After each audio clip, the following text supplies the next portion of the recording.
Yeah. Cut the noise, drop the lies, stay fed cells start to rise. Built to heal, blood and bone, meat restores, strength is grown. Fuel the fire, leave the fake, built to heal. Feel awake.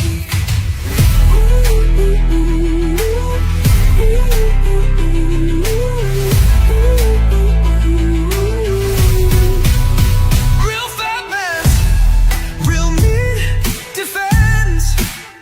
Heal inside, no need to pretend.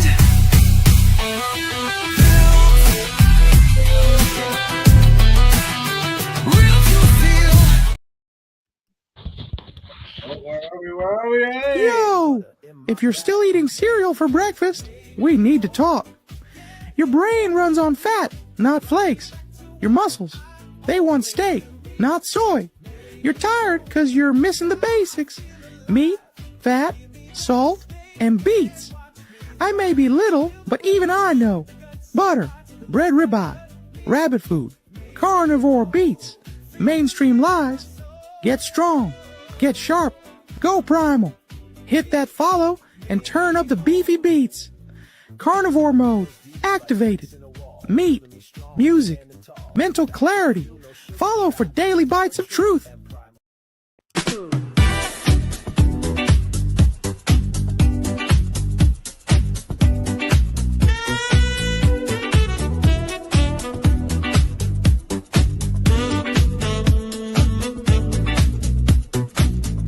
I was tired of the guessing games, faking health, playing diet names. Low fat life, vegan soul, but deep inside I didn't feel whole. Then came fire, then came fat. Steak on the plate, I bounced right back.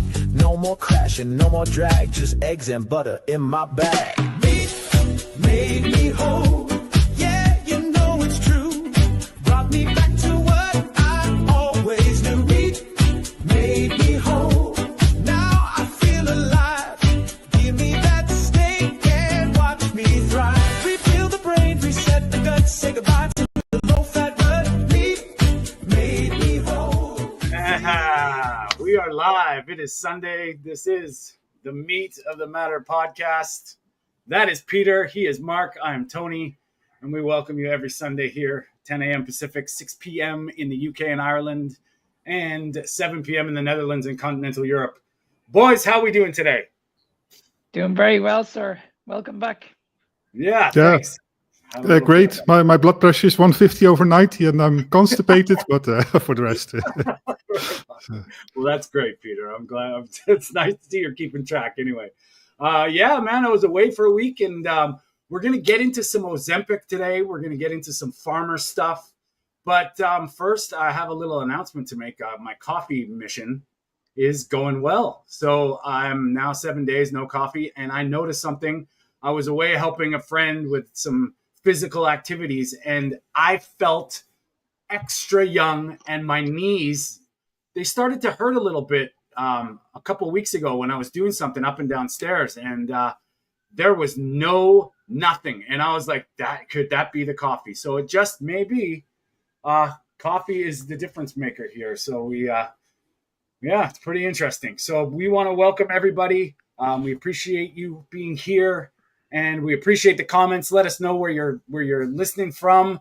And I promise you, lambs, we will get that crazy erratic vegan back on our intro. I was away. I actually had a no social media week, which was kind of interesting. So it's been a while since that happened. But we'll dive right into it, boys. We got a video. Mark came out. I think it's a little bit lengthy, but they talk about a couple things that I want to get into today because this stuff is happening. And it's a little bit of Ozempic, but starts off with what's happening in Denmark and how they're putting pressure on the farmers to use this. So we'll just jump right in. Brian, I have another question. So I'm pretty sure that you eat a lot of beef in Denmark, right? But I don't know if you know about Diana Rogers. She wrote this book called The Sacred Cow, and she's done a documentary on that. Really, really fantastic woman. She's doing a lot of hard work on that. I think she had posted about how Denmark has started to tax Yes. eating beef, and I think vaccines for the cow for producing methane and all that nonsense. What's actually going on over there? Can you shed some light on that? Yeah, well, to be honest with you, I'm not too much into the politics of it, but I have posted about it. The Danish authorities have decided that they're going to be one of the first to impose a tax, a carbon tax, basically, on cows, in order to cut down on their carbon footprint, let's say.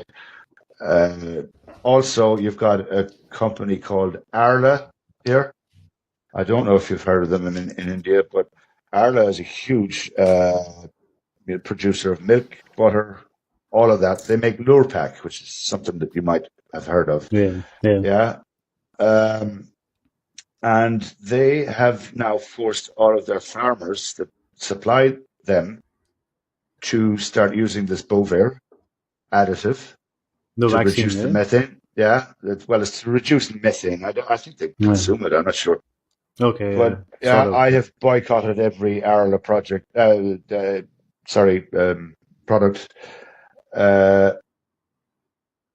Just based on that alone. I have boycotted them myself. It's my own little private thing, but I won't buy anything from them. Simply for that fact. So that's two ways that the Danish farmers, the dairy farmers, are being hit. There is another one now, but I can't think. That's the big two. Now, the other thing is the Danes are famous for Novo Nordisk, this Danish company. Oh, yeah. They make Ozempic. Yeah. Guess what's not allowed in Denmark? They cannot use Ozempic in Denmark. Cannot use. No, it's banned here. It's banned in Denmark, and yet it's being sold all over the world. Yeah, mostly for the US. They are building an enormous facility at the moment, not far from where I'm living here. They're building an enormous factory, and it's like a whole complex, and it's solely designed for the US market. I mean, All right. So, boys, one thing, I don't know what you want to start with. Well, Bovaer or the Ozempic, but some Denmark action going on. And I think the thing is, around the world, this is happening. And it's coming to a country near you. How do you feel about that? Mark, maybe we'll start off with you. Yeah, it's very, very worrying. When I heard that, Brian is a very, very good friend of mine. And when I heard that podcast today, I was like, my God, it's absolutely insane. It's very, very worrying that this is the trend we're going on. And it's not surprising. You only need to look at what's going on in the world now. Everybody's relying on this medication. Nobody's talking about nutrition. They're trying to change it. They're trying to change our food supply.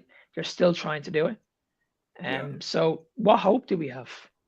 It's just it's unbelievable. It really is. It's scary. It's really, really scary. And I put that up on TikTok today. And within 5 minutes, I was told to take it down. Really? Yeah. Well, I'm glad I found it then first, because I mean that's just ridiculous. And if what really sort of strikes me is the fact that they wouldn't use it themselves. Doesn't that say anything? What is that? I don't understand what that really means, because if they're banned it and they're making it, I don't know. But that's just I find that very striking. Peter, what do you think? Yeah, and probably they still use it for diabetes, and they are stricter on the non-prescription application of Ozempic. So that on itself is a good thing, I guess, because Ozempic might have a place in the treatment of diabetes. I was thinking about the Bovaer story actually, and they talk about the carbon footprint and methane, and I actually saw a video today of Gary Vetke, and he talked about methane production, and the cattle isn't even the biggest methane contributor on the world. It's things like termites. That's what he mentioned. I mean, whether it's true or not, I don't know. But I'm also quite sure that it's not the cows. And in terms of carbon footprint as well, if you would look up the figures, I don't remember the exact figures, but agriculture on itself is already just a few percent of carbon emissions. And so we're going to use things like Bovar and other changes to the system to reduce carbon dioxide emissions. And well, there are all the much bigger offenders. Meanwhile, we are just neglecting diet, also with the Bovar story. Who knows? I mean, they tested whether dairy is still the same on Bovar cows. I mean, that's what they tell. And who knows? Maybe it is up to the point of what they compared, because they typically compare macronutrients. And it's the same story with pasteurization versus raw milk. They probably don't compare like enzymes, probiotics, micronutrient contents and all those things, because you see that in vegetable and agriculture as well. I mean, the hybridization of vegetables, they'll focus on other things, and they'll meanwhile tell that macronutrients are still the same. But meanwhile, we get food that is less nutritious, and add on top of that Ozempic. People reduce their food intake by 30% or so. That's just a caloric reduction of 30%. But that's also a reduction of all the actual nutrients that you need. So when you're doing all this crazy stuff with your diet, you're eating also a lot of rubbish. Eat Bovar dairy and hybridized foods. You get less micronutrients. So those people on Ozempic, they'll do a lot of damage on their health. They'll lose a lot of weight, and probably muscle weight, and a lot of healthy tissue besides the fat. And then when you stop, you'll regain it with some more probably of fat. Mm-hmm. No So doubt. you end up with a body with far less lean body mass and just bad health. Yeah, osteoporosis, sarcopenia, and all that good stuff that comes with you get all your fat back. Like, I mean, it's just like, I know Ben Bickman has done a bunch of good talks on the GLP-1 whole side of things, and it's like, and he's actually really, really dissected the drug. And what blows my mind is why isn't that information like world known, like world renowned information? Okay, yeah, we have this thing and it does what it says it does, but here's the it's not just the side effects, it's the caveats, it's the thing that is possible dangers of it. And we just glorify it. And I know, Mark, you have a real big problem with that, is that that's almost become part of the norm. You have celebrities using it. I mean, I don't know if you guys, I don't know how like, don't quote me on this, but there was a picture of Sharon Osbourne going around. Oh yeah. And Yeah, like, see it. Like, it's all great until it isn't. And, people get on this train, and we know how the society works with this snowballing effect of, oh, it's the new thing, it's the greatest thing, and they just don't have any consideration for your long-term health in mind. And Mark, I don't know if you want to chime in on that. No, I'm the same as you, Tony. Have you seen Ariana Grande? No. She's only a young girl. She's only 26 years of age. She's only a young girl. My God, she looks like a skeleton. Really? Our breasts are gone. Her cheeks are gone. It's absolutely insane. And she's telling the world that a vegan diet is the way to go. See, that's the power you have. When you have such an influence and you have over 20 million followers, people are going to follow you. They're going to be like, you know what? Okay, she's doing it. I'm going to do it. And this is the trend we're seeing now. And when you look at what's going on in the world right now with body dysmorphia, especially with young, we only had Jonathan on there last week. This is how it starts. Yeah. This is how it all starts. People want to look a certain way. They want to have that quick fix. Yeah. You know what I mean? They want to. They just want to fix their lives, and it's just all the misinformation that's been out there at the moment, and that's how it starts. And I'm seeing at the moment. I'm seeing young girls at the moment trying to change their bodies. They want to get the surgery. They want to get their lips done. They want to get the injections. Guys, it's scary. It's really scary. Yeah, and it's also interesting that you mentioned the rich people and those influencers, because the context matters. Those people typically are already in good shape in terms of body weight and those things, and they try to lose a few pounds. But on top of that, they are also rich. So in many cases, they'll be able to sort of buy good foods and that sort of things very, very easily. And for the common people, it's more difficult to arrange all those things in life. And can I know we're going off topic a small bit. I know we're talking about Ozempic, but when you look at like again what Mark Bell is doing, Mark Bell is promoting the sugar diet. This guy takes performance enhancing drugs. He's got the lifestyle. He's got the gym. He can do this shit whenever he feels like. He can work. He has the lifestyle. Same with sorry, Tony. What's his name? The guy that who eats honey at the moment. What's his name? Paul Saladino. Paul Saladino. Exact same thing. So I know it's slightly going off topic, but it's pretty much the same. But it ties into it, Mark, because what I know from with your business and your with your clients and your people, and like myself, I promote health, and like what you got to figure out is what God and Mother Nature intended. And I mean, you can argue plants or no plants, whatever, but it's not natural. These things are not natural. Sugar is not natural. I mean, you might have found it seasonally in a fruit, but every single fruit that we buy in North America has been hybridized or tainted with. It's not natural. It's not, it's not seasonal. I can get strawberries any time of the year. That's not natural. That's not the way it goes. Go ahead. And unfortunately, we live in a world where sex sells. That's where it all comes down to. So a lot of people will do these videos, and they'll do these videos with their tops off. Look at my six pack. Look at my chest. I'm healthy.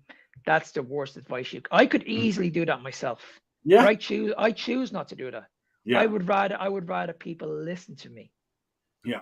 You know what I mean? I would rather people look at me and say, well, he knows what he's talking about. He looks healthy. I have the body. I've shown so many videos. I have the body, but I don't go around preaching it every day. Okay, look at me. I look fantastic. This is what you should be doing. No, I would rather educate people on how to live a healthy lifestyle. And the shitty part is both of these things, Ozempic and the sugar diet, they can work. They do. Like, we're not saying they don't. And I mean, this is the choice that you're going to have to do. I mean, do you want the quick fix? Do you want the pills? A lot of people do. A lot of people don't care about the work or what the long-term effects are. But, coming from a guy who's, pushing 50, this stuff does matter. And now I'm starting to see how a good, healthy, foundational lifestyle makes a difference. So I was like, oh, the sugar, at first you gotta be, there's that, whoa, maybe it's and then hold on a second.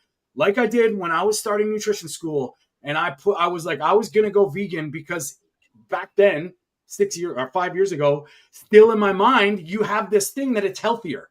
So it doesn't mean it's healthy. And that's the thing where I was like, holy shit, I was drawn for a few seconds, like, wait a minute, this might, but then when you just throw it on the table and you throw like glycation, what the damage, the elevated blood sugar, I don't care what mechanisms it does to lose body fat or lower, it's not, there's no nutrients you bring nothing. You're basically, they're telling you not to fast, but to eat sugar, and they'll call it a sugar fast. That kind of really doesn't make sense, because it's not a fast if you're consuming something. That's one thing, but you're bringing nothing to the table. And the Ozempic is the same thing. You're eating less of shit. That's just, anyway, go on, Mark. You have something to say? I was just going to add one more thing as well. Like, look at the last 20, 30 years. I'm pretty sure we were all focused on a calorie deficit. We were all focused on not eating processed food. But why are the numbers still going up? Yeah. Why? No doubt. I mean, we have to look a little bit deeper than just focus than throwing people medication all the time. We can't be in a position where we need to send these people to a different country to do surgery, give them weight loss medication, put them on medication for the rest of their lives. When it comes to diabetes, put them on metformin. Now, we have to look at a little bit deeper in this and say, okay, well, hang on a second. Before we throw this medication at you, I want to know what you're eating first. Yeah. Yeah, since the 60s, it's just going downhill, not just for diet, but exactly for this, because back in the 60s, 70s, at least people had some ideas of, even within the context of a standard diet, how to prepare a healthy meal. And we wouldn't go buy snacks on the road every time and do takeaway. Let's bring takeaway food at home and that sort of stuff. Cook our own meals. and medicine, of course. I mean, back then we didn't use as many medicine as we use nowadays. So.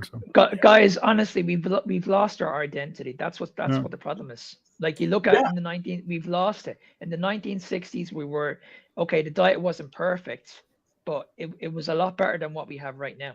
Whereas Absolutely. we have so much choice now, so much choice. That's the and problem. I have a farmers. I don't know if I've said this on the show. Just quickly shout out Carnivore Beats, Byron. Thanks for the baby, buddy. That was awesome at the beginning. We loved it. That was wicked. Thanks for joining us, guys. Check them out. Carnivore Beats on YouTube, TikTok. Sick. I love it. But what I have this farmers like the USDA almanac from the 1800s. I might have shown it to you guys at some point. And they actually do this a food breakdown. Like I don't know why, but it's all part of agriculture. And people were eating 3,000 plus calories a day. Regardless of how it was, they were eating 3,000. And it was milk, meat, fat. Yeah, they had some vegetables and some starches in there, but there was no obesity. There was none. And this was from 1894. And I have the actual like the book. And it's wild to see what they did. And the farming practices didn't have pesticides. You know, they were talking about natural ways to crop yield. So that ties into the Bovaer thing. And what my thing is a lot of times with that is we talk about studies all the time. We talk about study this, where there's no study. Well, you can't study a drug forever. You can't study a farmer intervention forever. Bovaer hasn't been it's been used since the 1800s? No. So how do they know what the long-term cascade effects are with adding this to a food supply? And anybody that argues that logic, seriously, that doesn't make sense to me. I don't care if it's good. There's no way you can know in 20 years that it's not doing some serious damage generationally. And it's and when you think about Bovaer, then I think also about something that has changed since last century. If you look at the beginning and compare with the crop yield of nowadays, there's like a 2.5 or 3-fold difference. And that's not because we changed the soil or anything. That's because we have started pumping all kinds of chemicals in it, things to make it grow faster, and of course the pesticides and all those things.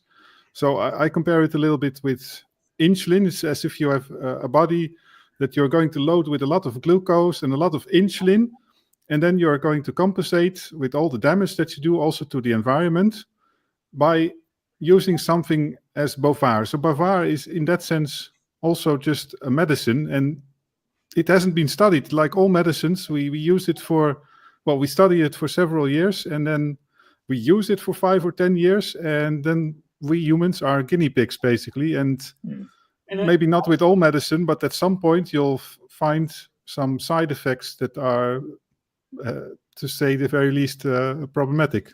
Well, it just makes me think, like I was, doing a little bit of stock trading with my uncle back in the day, and he was into the biotech stocks, and it made me think of something, because every shell company, starter company, and believe me, I'm not a stock guy. Like this is not, but I noticed something because I started getting into nutrition and like the studies and all this.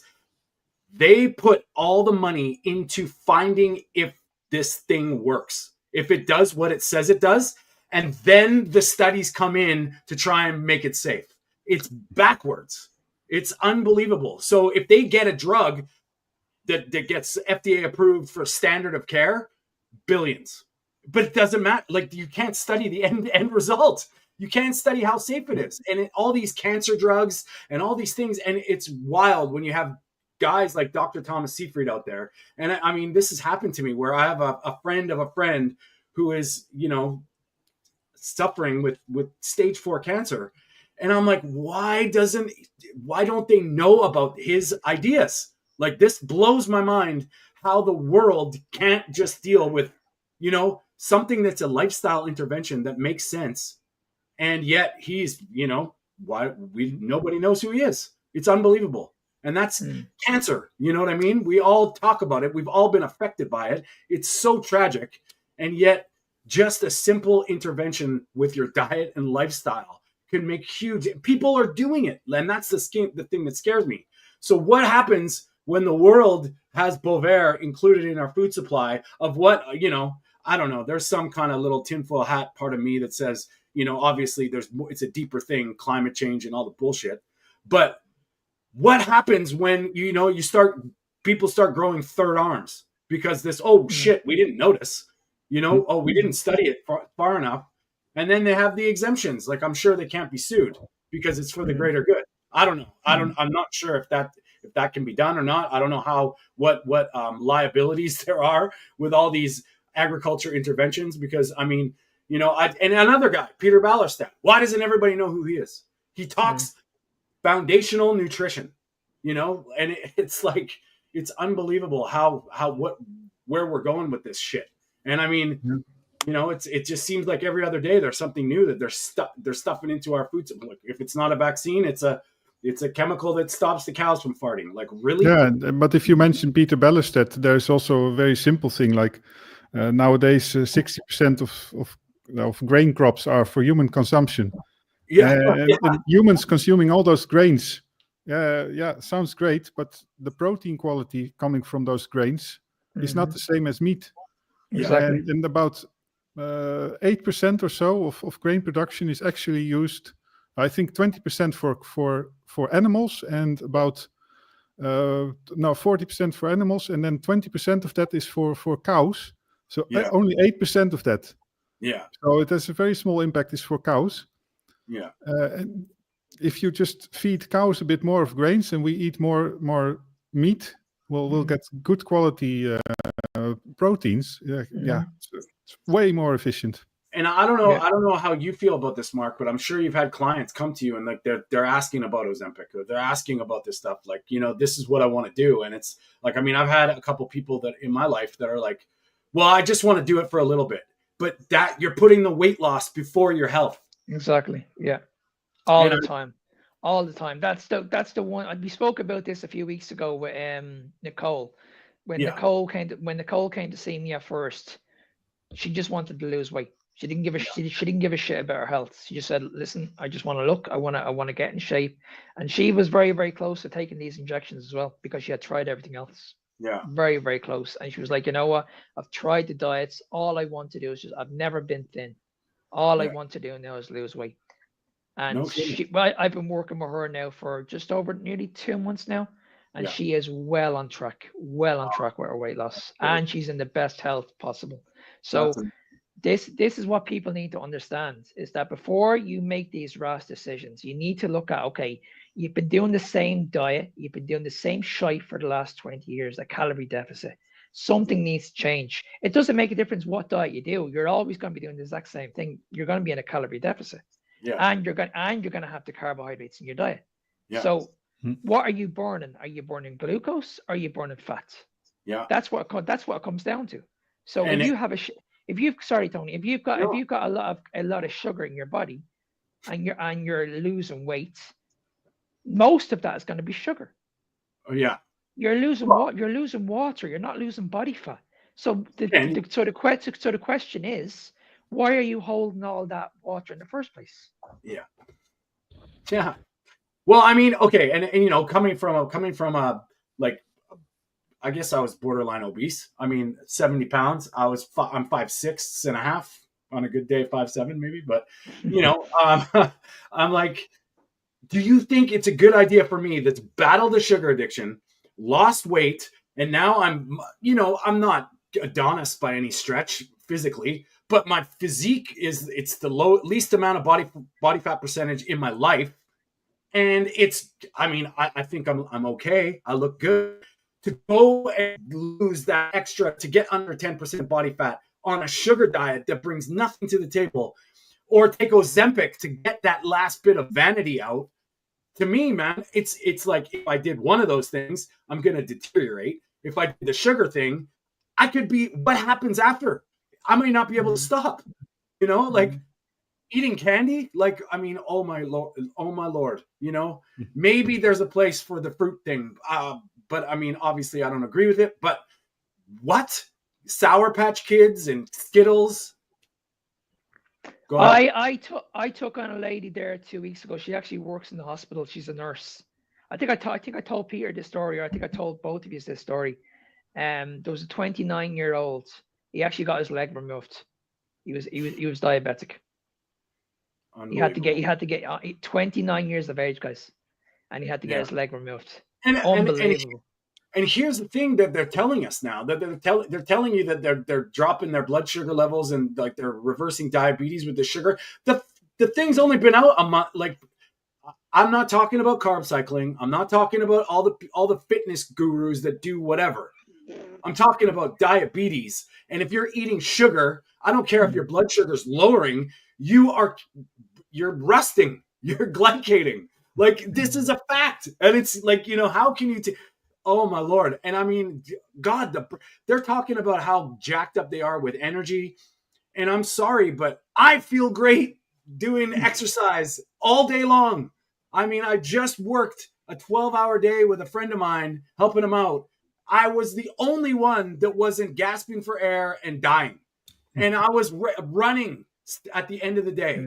And actually the people we were working for were like, what are you on? Because that is insane. I'm older than these guys by 15 years, and I'm running. And it's like, I don't need carbs. I don't need sugar. I just don't need it. But not only that, when you hear people talking about that carbohydrates are your preferred energy source, it's like, have you ever tried eating fats? Have you ever tried it? It's like, how can you give an opinion on something when you haven't tried the other one? And it just frustrates me that people just don't understand that we have two main energy sources. We can run off sugar, or we can run off ketosis. There's a publication from years ago that is behind this myth, that it talks about your brain needing 130 grams of glucose a day. And the only thing that they did was measure how much glucose does your brain use on a day, and that's 100 grams. And so put a safety margin, and that's why you need to eat at least 130 grams of carbohydrates. And I get this discussion continuously, and it's always with those people. If you look up their profile picture, they are those jacked up people, proud of their muscle building, and it works for them. And of course it works, carb loading, but it also works without, and they just cannot accept it. I just don't get it. It's crazy. It's crazy. And I mean, when you're talking to people, and like, I mean, I've got a couple clients that, trying to talk them off the ledge about weight loss and how it will happen. It has to. Your body fat percentage will come down if you feed and nourish your body properly. You want to argue that, but it happens. I've seen it over and over again. It's not rocket science. It takes some time. Your body's got a lot of things going on. But I'm sorry, when you're suffering with insomnia, brain fog, chronic fatigue, and then you go and lose 20 pounds because you're on a sugar diet, what is that bring to the table for your longevity, for your health, for your general things? And I mean, it's just crazy, man. And I'm sorry, they're talking about all these hormones. And then you have the Ozempic side where it's like, what does it bring to the table? Nothing. You're okay, sure. You're not going to be as hungry. You're going to eat less, but you're not getting nourished. So how are you going to build the temple if the temple is getting chipped away? It's just. We talked about Ozempic 2 or 3 weeks ago, I think, about something that Ken Berry said on his videos, and I think that's a good point. That Ozempic, you use it for diabetes treatment in some cases. Yeah. And maybe in some very extreme cases when there is acute obesity and the benefits of getting rid of the obesity very, very quickly. Yeah. And if it helps in those cases, who knows? Maybe then you, with strict control, you use Ozempic, but otherwise, You know what it reminds me of? And I'm sorry, ladies, but breast implants back in the 80s and 90s, huge. Everybody was getting them done. Now I know at my age, I know several women that are like, get these things out of me. There's been problems, leakage, like they play on that vanity. And you made a good point there earlier, Mark, about the vanity side. It's like we are taught to think so fast, not long term, now. now. Do this. This is what you need. This is what's been like. Just take a step back and think, please. And I would encourage everybody, just put the information you have, learn from both sides, learn the possibilities, and if it's possible, weigh out the options before you go and do these things that are just because it's easy, And I know we all have problems and we all have stress in life, and all of us, we want to look good. I understand that, but the long term. Go ahead, Mark.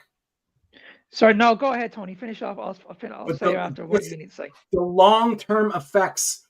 I mean, coming from a guy who did not give a shit in my 20s and 30s, now I'm thinking back, going, I pray to God that I didn't do irreparable damage because of the lifestyle I was leading. And it's great that I feel so good now, but it's the unawareness back when I was back when I was younger. Had I known, just even lived half or 3/4 this way that I'm living now, holy shit, it would be a different thing. And I don't want to hear about this carnivore isn't sustainable, because I'm sorry, but after 4 years, I quit coffee and I felt it. So I'm still learning shit. Like I've been off in nearly 2 years, Tony. So you'll do it, no problem. Oh yeah, man. I'm actually, because like after that thing with my knees, I'm like, what the hell? This is insane. Just that little bit of nagging inflammation, and I was like, is this possible? Like in this, because at the time, the last time we did this, Peter, when I stopped for 7 days, I didn't really do anything physical, and it was the stairs that did, like, as I was running up and down stairs, and my knees started hurting, and I'm like, that's weird. It wasn't like chronic pain. The next day it was gone, but it was enough to make me go, this time gone, like nothing. And what about side effects and energy levels and that sort of things? How is it going? I've always been pretty good about energy level. Like my energy is through the roof. Like, I mean, I've got some. I found that when I was drinking coffee, it was actually robbing me of my natural energy.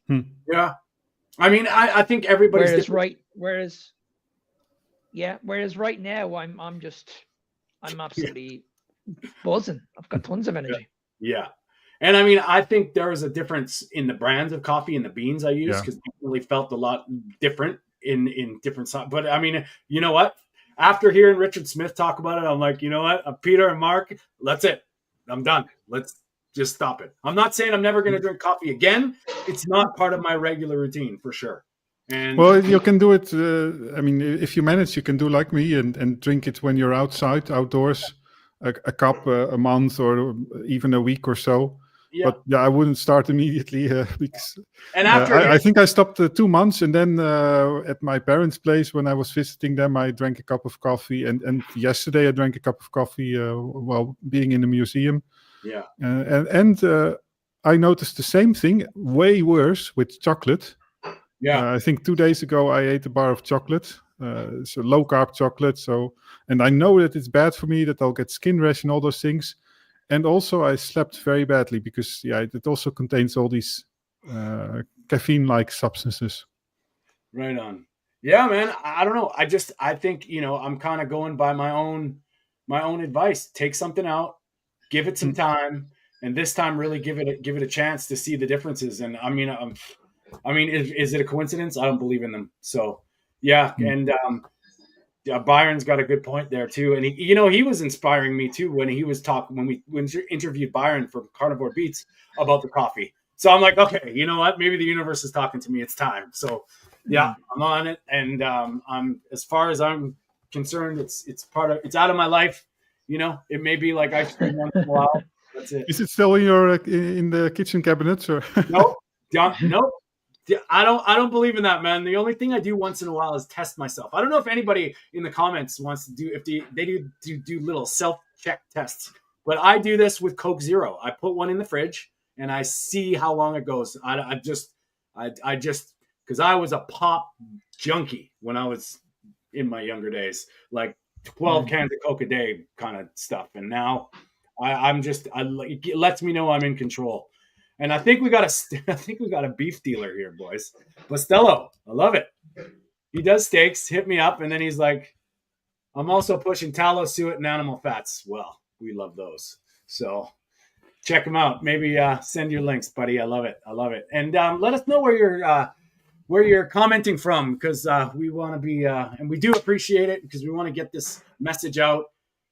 I'm just really, really concerned of these additives to the farming practices. And I think we might have to do a full episode on this bullshit, because, as much as I don't know how the YouTube algorithm goes, but, the climate change, the whole agenda, like our governments, all this stuff is being pushed. I mean, I will say this simple statement, and let me know what you guys think about this. Leave our food alone. Simple, right? We don't care. We don't need to grow it in labs. We don't need to enhance it. I interviewed a farmer from Minnesota named Michael. Anybody that wants to go back on my channel and check it out, he's a second generation, I believe, beef farmer, beef producer, and he has to do another job to keep up to it. So if anybody in the States, I can't do it because I'm in Canada. Check him out, Michael from Minnesota, and it's in my channel. But he was saying, and he made a good point. When cows eat their natural environment, they don't need the antibiotics and the hormones. I'm not sure. I'm paraphrasing there. I'm not a beef producer, but that makes bloody sense to me, because it's funny how when humans eat like God and Mother Nature intended, we don't need hormones or antibiotics either. And it's just getting nasty, man. And in this Bovaer thing, like, I didn't vote for this. I don't know about you guys, but yeah, and if you mess with Kerrygold butter, I hope the world rebels. Like, seriously, man. Like, that's like internationally renowned butter, and I know the dairy cows in Ireland are world famous, and if they start tampering with it, what's that going to do? I don't know. Well, boys, let's switch gears. We've got a little time. Once every week, everybody, if you're new, we do this little thing. Mark likes to rave a little bit on his TikTok channels, and we love it. So we have a little segment called Write That Down, and it's based on some of Mark's stuff that we like to hear what you have to say about it. So we'll run it, and we'll get into it. These guys are getting richer while you're getting sicker. Write that down. Write that down. Write that down. Write that down. Write that down. Write that down. These foods are highly processed, complete garbage, and I can promise you now, I wouldn't even give it to my fucking dog. Write that down. Oh, okay, we got a good one today, boys.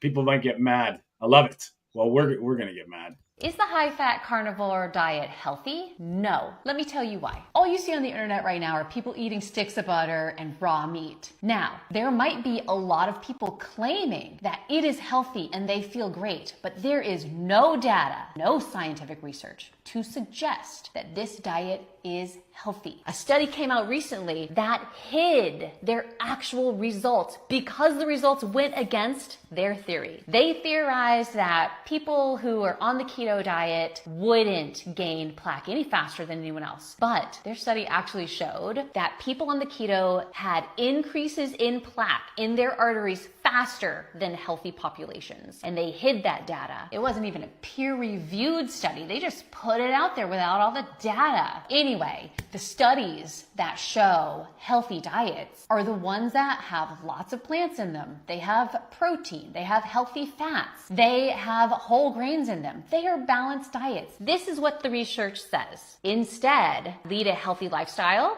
get plenty of exercise, eat lots of plants, get enough protein, eat the healthy fats. You're gonna be fine. Don't be misled. All right, Mark, let's start with you, buddy. Trust the science, guys. That's all you have to do. Trust the science. forget about us three. Just go by what the science tells you. Yeah. Okay. Fair enough. Peter? Yeah, I don't know where to start. I'm a bit tired of these people. Yeah, I can say anything about each sentence. But and that study wasn't even peer-reviewed. It wasn't even peer-reviewed. So it's this is a nice thing about those studies. You can pick out anything from the study. And it was actually, Eddie Goki did a review of this study. It was not such a good study anyway, but really? But still, Apparently, you can extract the data that Nick Norwich extracts from it, as well as what this person extracts from it. Yeah. And what was it, 100 people or so? Yeah, I don't know. So that it's not so meaningful anyway. It's a sort of an exploratory study. So it's useful. I mean, I hope that we get some useful data out of it. But yeah, well, I mean, aside that, eat a balanced diet. Nothing lingers from this video, basically. You know what? You know what? Actually, in that thing that makes me laugh is like, you say healthy fats, but I have a feeling you have no. Sorry, earmuffs. You have no fucking idea what a healthy fat is. So that's my take on it. It's like, as soon as they start saying that balanced diet, like, what the, and how how can somebody, like, we've interviewed quite a few people now. Mark, you talk to people almost every single day. Show me a study. Okay. Listen to these people, just listen, it's unbelievable. 4 years, Tony, 4 years I'm doing carnivore. 4 years I'm coaching carnivore. Yeah. Over 200 people I've helped. 200 people. So there's all the data, and that's all the research that I need. Yeah. I don't need any more. And it's since we're doing this is a shameless plug for Mark. Please, if anybody's interested in working with him, check him out. fitnessbeyondtime01.com. He's a Fitness Beyond Time 01 on Instagram and TikTok. You know what? If you want to separate the men from the boys, the women from the girls, and actually get down to getting some healing and health, man, I'll tell you, that's why I love you, buddy. And I'm in the same boat, man, with my clients. Like, every single person that I've helped has done something beyond weight loss, whether it's iron deficient anemia, PCOS, glaucoma, it keeps snowballing. And, Peter, he's got his type 1 diabetes in check with this diet. And I'm sorry, but if you want the book, Diabetes Solution, but I would say Peter's a pretty good ambassador for that, style of life too. So all these people that, and it, coming from the nutrition space, the nutrition school, I was like, I know this is bullshit. It is absolute bullshit. And yeah, trust the science. Where's the science coming? And that's the beautiful thing about us. We're not doctors. We're not scientists. We're just living it. And, I think there's validity in that. I don't care, anecdotal evidence, whatever. You know what? You tell somebody, Nicole, for instance, her story, when we talk to her, 6 weeks, she's already in. You can tell she's in for life. And your iteration of the carnivore diet may change. We can argue the fine details, but we can't argue nutrition. Fact. Nutrition is nutrition. And they've lied to us. Plain and simple. So and I don't know about you, Tony, but when I take on a client, I always get them to fill out a screening form from me at the very, very beginning, like a Part Q form. And usually at the top, it says at the top, like, what health conditions are you suffering with? And I usually get a list, and then the next one after that is, what medications are you taking? Yeah. Those two lists are usually full of about 99% of the people that I take on. Absolutely. And I'm like, okay. And at the very, very bottom of the form is where I ask the questions about weight loss. But they can see at the very, very beginning, they get frustrated. They're like, okay, well, I don't really want to work. I don't want to focus on this. I just want to focus on the bottom part, which is the weight loss part. Yeah. And you ask them the questions. Okay, how long are you suffering with these health conditions? Yeah. Oh, I'm suffering with these health conditions nearly 10 years. How long are you on the medications? I'm on the medications about 4 years. Okay, well, there's a problem there. There's a problem there. That's what we need to fix. We need to reverse your conditions. And they're like, well, how can you reverse the conditions? I'm on a medication. And it's like, well, there's the problem right there. We need to get you off the medication. We need to focus you. We need to get you on a proper diet, a proper lifestyle, because people don't understand this, because you may be able to fix your diet, but you need to find out what's going on in your life. If you've got too much chronic stress going on in your life, that's huge, especially for women. For sure. And I mean, I had a talk with my friend the other day, and it's really interesting how I'm helping ladies about over 60 heal. So what does that mean? You know, like how is this possible? Well, it starts with foundations of nutrition and real food. And, you know, you're going to find healthy weight loss will just happen. It will happen. It has to, you know, and it doesn't. And obviously, I'm not saying don't exercise. Exercise when you're feeling good. You're going to be inspired to move. You're going to be inspired. It has to. It will happen. Every single person that I know that has done this, tried this for a long enough amount of time, get more physically active organically, naturally, and then they pick their you know pastime or their activity. It's very simple. I mean, I believe in. I mean, I'm back at the gym and doing some physical stuff. I work out, but I'm not fanatic about it, and I see things happening in my body still. So it's pretty crazy. And this Mark started cooking here. Meanwhile, here, I'll do this. It's like can't wait. He's got the. And just for the record, people, just in case you don't know Mark well, he eats out of the pan. Mark doesn't use plates. Puts his plates on at the gym. He eats from the pan. But Byron made a good point. I'm just too lazy. They can only improve their health or stay the same. So why not try it for 30 days? And I will agree with that, Byron. But at the same time, I'm over the 30 days thing. Like, yeah, I think you should try it for 30 days.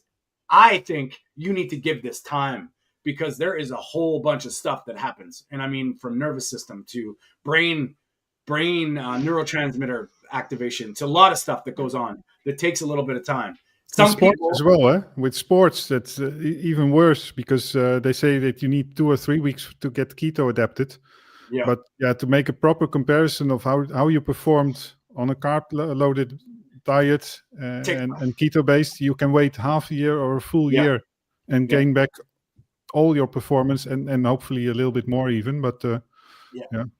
And I mean, I don't notice a difference in the gym at all. Like, I mean, lifting heavy. I mean, based on my energy, I mean, it's unbelievable. I mean, I might not have that sugar bursting high, but I have definitely, like, man, between sets, I recover faster. My breath comes back faster. All this stuff is like, it's unbelievable. What like, because I watch people at my gym and I'm like spending hours in there, and I just go in there, whip it up, and then I could probably do it again in a couple hours. It's unreal. And I mean, I'm noticing that with the whole solid state energy is different when you're fat adapted. And I mean, you give your body a chance to get fat adapted. It's unbelievable what happens. And I refuse to believe that we're all 3 genetic freaks and just anomalies here. You know, the international carnivore connection of these diamonds in the rough, one from Ireland, one from the Netherlands, one from Canada.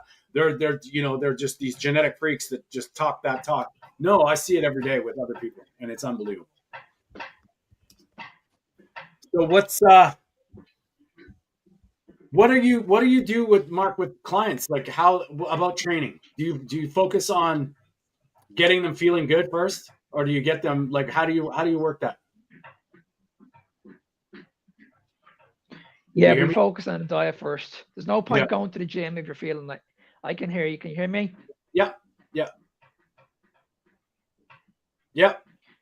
Yeah, so I focus on getting them feeling good. So if there's no point in going to the gym if you're not feeling good. Yeah. And this is the biggest factor. So I always make sure at the very, very beginning, if you're obese, just focus on your food, focus on your daily steps. Let's get the body in a position where you're actually feeling good. Yeah. And then we can go into the gym. Yeah. Then we can start crushing it. Because I don't know, Mark, that's the gym first. Yeah. Focus on what you're. Yeah, just something I'm curious about. Actually, Mark, do you have clients that do a lot of endurance sports, like I'm doing, for example, cycling or so, or that type of stuff? Or I think we have an Irish delay here. No. Like, am I there? Like cardio, or like? Yeah, and of course, what's your opinion on cardio? Or resistance training. I think you meant cardio. I'm not a big fan of cardio at all. Unless you enjoy it. I mean, I'm not a big fan of cardio at all. I think like, I mean, I love a good hike and I love a good, like, it doesn't matter, but I don't know. I'm not a big runner. I don't like running. I would not run on a treadmill ever because it's just, to me, it's just but I mean, if you enjoy cycling, you enjoy the scenery. I think there's a different, that's my opinion anyway. But I think a lot of people, if you enjoy it, then by all means do it. But if you're using it for weight loss issues, then I'm not a big fan. I'm not a big fan. Yeah, I'm not either. I mean, I think a lot of people that I've helped and my clients, like, it's like, just watch what happens, and that body fat percentage starts dropping. You start to get inspired to do things. It's like, ooh, and quite often the people that come to me, they've tried everything. They've tried all these diets. They've tried everything, and I just say, hey, man, you know what? Close your eyes. A year from now, everything changes because now you're in control of it. You'll understand it. You'll understand what's going on, and you'll be able to act accordingly. That doesn't mean you never have to go on a holiday again and enjoy yourself.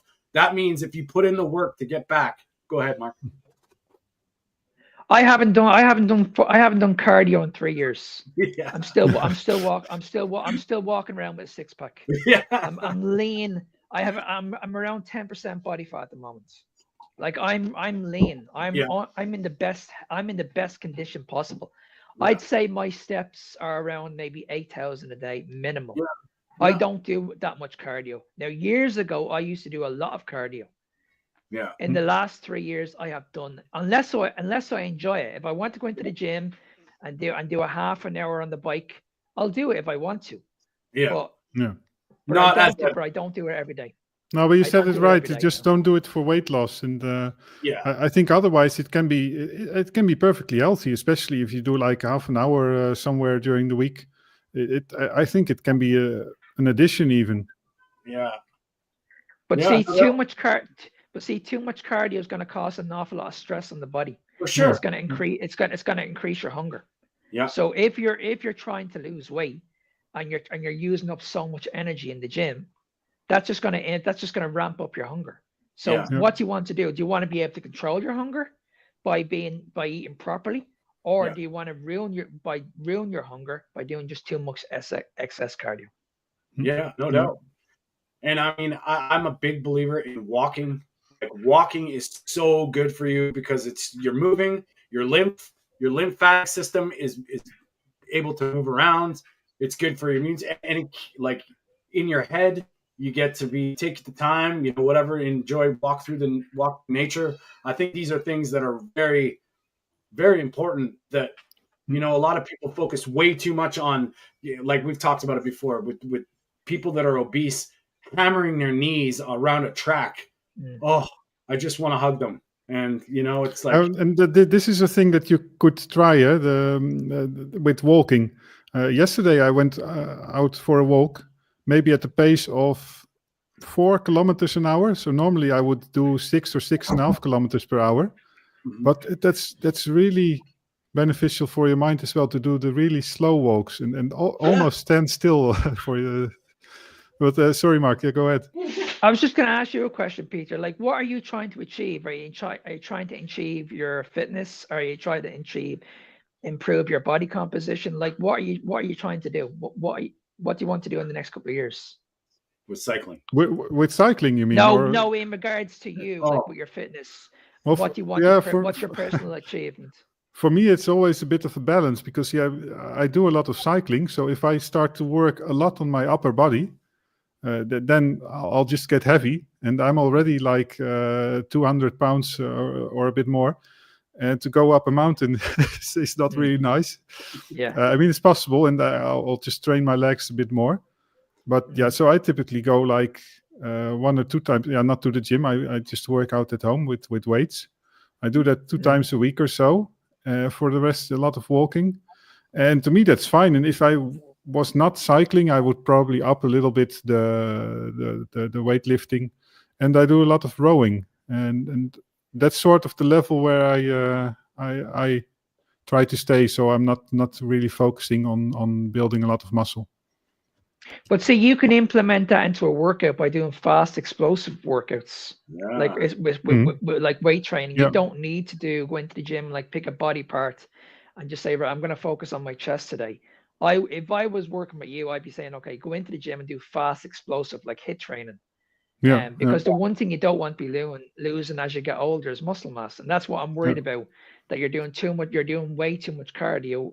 You're going to look thin, you're going to be fitter, but you're going to end up losing muscle mass, and that's the one thing you don't want to be doing. A way that you can also do it is on the bike. So you do sprints on the bike, and on the rowing machine, I try to do a little bit what Sean Baker does. Of course, not as good as heavy as he does, but yeah. But it's a compromise because I just like it so much, this cardio thing, going outside on the bike, so that I fully realize that, that's a compromise. Fair enough. Sorry, Mark. No, I was just going to add, like, Sean Baker used to be an athlete, and he still is. And most of his workouts are just explosive. He's only in the gym like 20 minutes, half an hour max. He just focuses on the compound lifts. And that's it. You don't see him going into the gym and sitting on a machine. He's always doing all the plyometrics. He's doing all the press ups.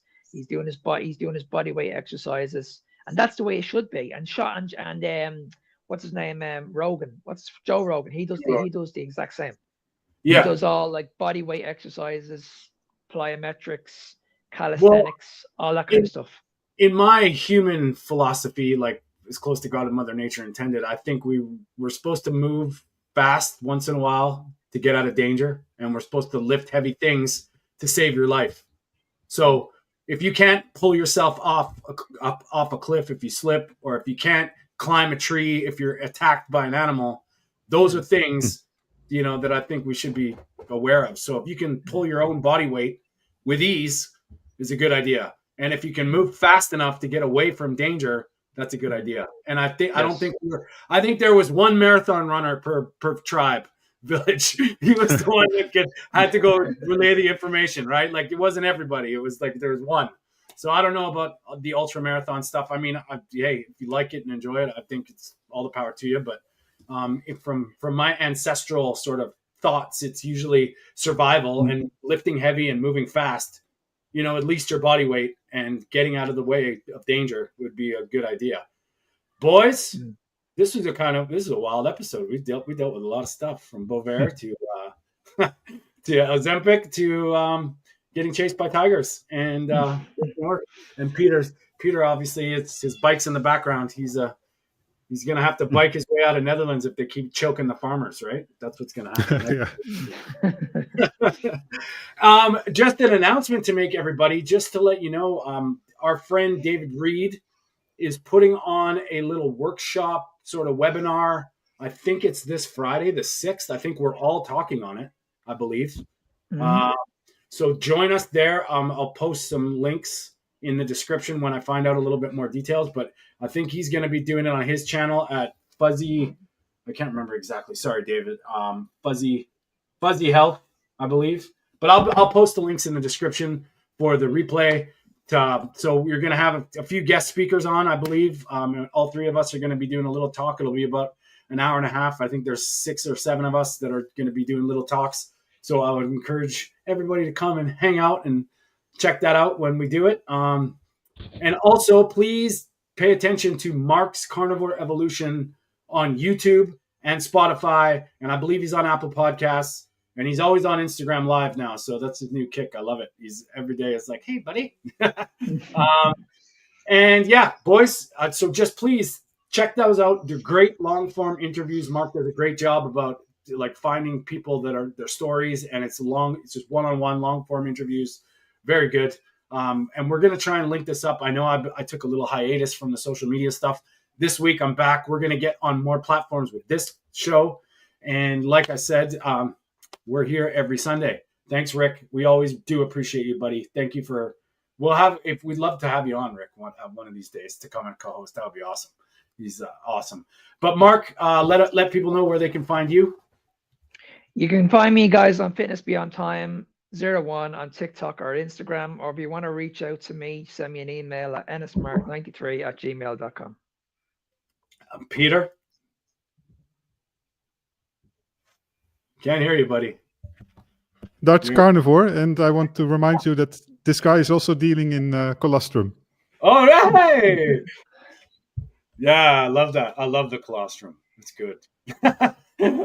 All right. And you can find me on, if you want to reach out, TonyStewartCoaching.com, or you can find me on Instagram and TikTok at Tony_Food for Thought. Obviously on this channel of YouTube, Food for Thought, question everything. Want a big special thanks to Byron Funk, Carnivore Beats. Please, everybody, subscribe to his channel. His stuff every day. He puts up the stuff that makes me smile, makes me dance. I know I'm 50 and I'm dancing. And once again, thank you everybody, Rick and Lambs, all the peeps for joining us. Fleur, thank you guys for hanging out with us and your comments and questions. We will be back next Sunday live here, 10 a.m. Pacific, 6 p.m. UK, Ireland, 7 p.m.